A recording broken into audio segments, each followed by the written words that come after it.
Grain handling in bins can become routine, and when a worker is in a hurry trying to finish a job, well, that's when an accident can happen, and grain handling accidents can be dangerous.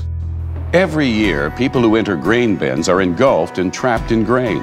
It takes only seconds to be entrapped, and over 50% of these entrapments result in death. Grain entrapment is often caused by grain that goes out of condition, resulting in clumping, cones, pyramids, bridging, and other problems with bin unloading. When this happens, people frequently enter bins because the grain does not flow smoothly through the system.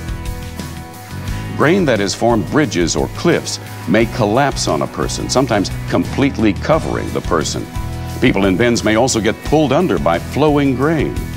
This grain entrapment can cause suffocation and death.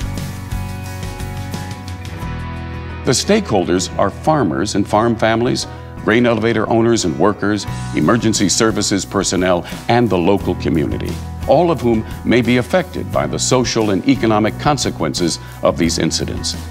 It's important for anyone who enters a grain bin to know what the hazards are and how to remain safe.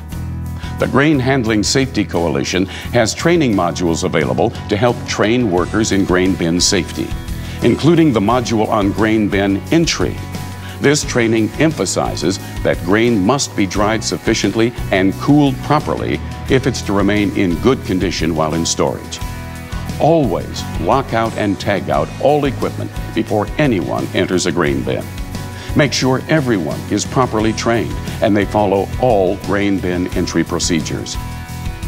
And always use a harness and properly anchored lifeline with a second person to observe and monitor the worker in the grain bin. There is a video available on the lifeline protection system. It describes the proper use of the lifeline system, including details about the harness, ropes, proper anchor points, and the responsibilities of a second person or observer.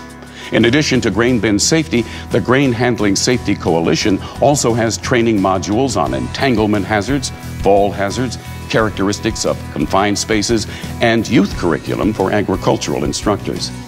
It's time for everyone to realize that getting hurt or dying in a grain bin is not an accident.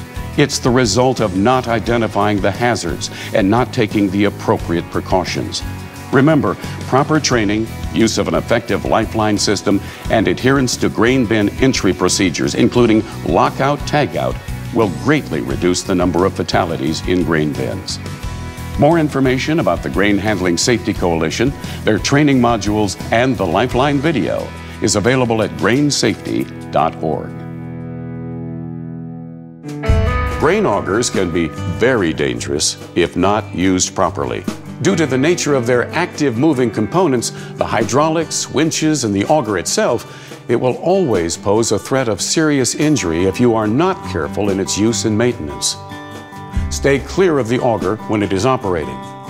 Be sure to always use the lockout mechanism to shut the power off before you work on the auger.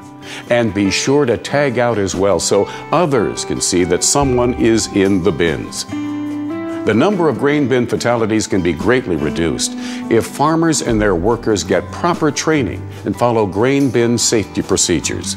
Use of an effective lifeline system, adherence to grain bin entry procedures, including lockout, tagout, will go a long way towards keeping grain bin workers safe and make your farm a whole lot safer.